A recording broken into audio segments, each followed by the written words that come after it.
زندگی همیشه بزرگترین رقیبته. مهم نیست چقدر فکر میکنی خوبی یا اوضاعت عالیه.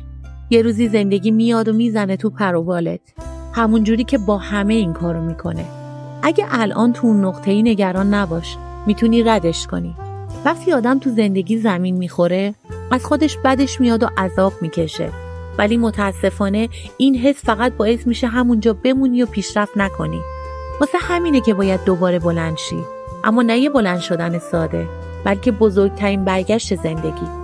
بمون با هم تا بهت بگم چجوری این کارو بکنی. قدم اول، یه مدت غیب شو. این کار اصلاً آسون نیست. ما آدما دوست داریم بقیه تاییدمون کنن و باهاشون حرف بزنیم. واسه همین خودمون رو با آدمای دیگه سرگرم میکنیم، حتی اگه نزدیکمون نباشن. با گوشیمون باهاشون چت میکنیم، ولی باید بفهمی اینا همش حواس پرتی هن.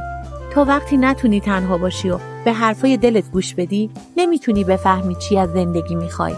نمیگم با همه قطع رابطه کنی، ولی یه جوری محدودش کن که وقت بیشتری برای خودت داشته باشی.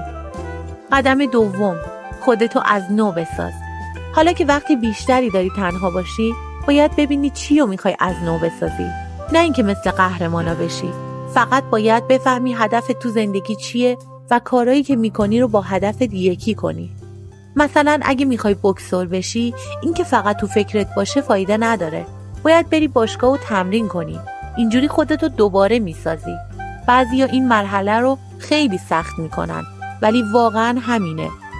خیلی هم سرراست و ساده است. قدم سوم، ذهنتو کنترل کن. ذهنت میتونه بزرگترین کمکت باشه یا بدترین دشمنت. برای خیلی ها ذهنشون دشمنشونه، چون میذارن ترس، شک و ناامیدی جلوشونو بگیره. ولی بعدن که زندگی تموم شد، حسرت میخورن چقدر وقت تلف کردن. فقط یه بار زندگی میکنی، پس نباید بذاری ذهنت راهتو سد کنه. هر روز باید برای هدفت بجنگی. منتظر یه روز خاص و عالی نباش، چون شاید هیچ وقت نیاد. قدم چهارم، نظم. بدون نظم و انضباط به هیچ جا نمیرسی. خیلی‌ها فکر میکنن انگیزه کافیه، ولی انگیزه کوتاه مدته. این نظم و انضباطه که باعث میشه کاری که باید رو انجام بدی، حتی اگه حسشو نداری.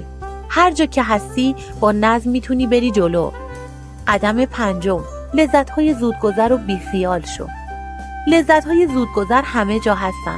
از بازی‌های ویدیویی گرفته تا شبکه‌های اجتماعی و غذاهای چرب و ناسالم. شاید تو لحظه خوب باشه، ولی بعداً باعث میشه حس بدی پیدا کنی.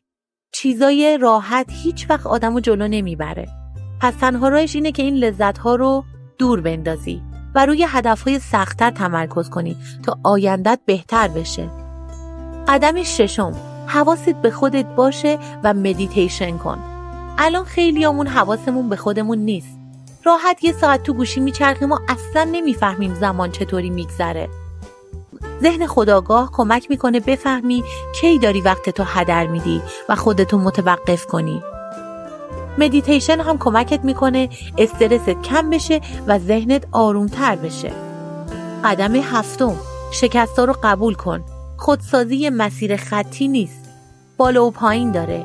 روزایی میاد که اشتباه میکنی، ولی وقتی این اتفاق افتاد، فردا بهترشو انجام بده و خودتو سرزنش نکن.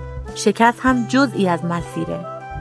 یادت باشه این زندگی توئه و فقط خودت میتونی سرنوشتتو بنویسی. قراره شکست بخوری، ولی این شکست‌ها خودشون قدمای بعدی برای موفقیتن. پس بمون با من تا بهت نشون بدم چطور میتونی قوی‌تر از همیشه برگردی و زندگی رو از نو بسازی.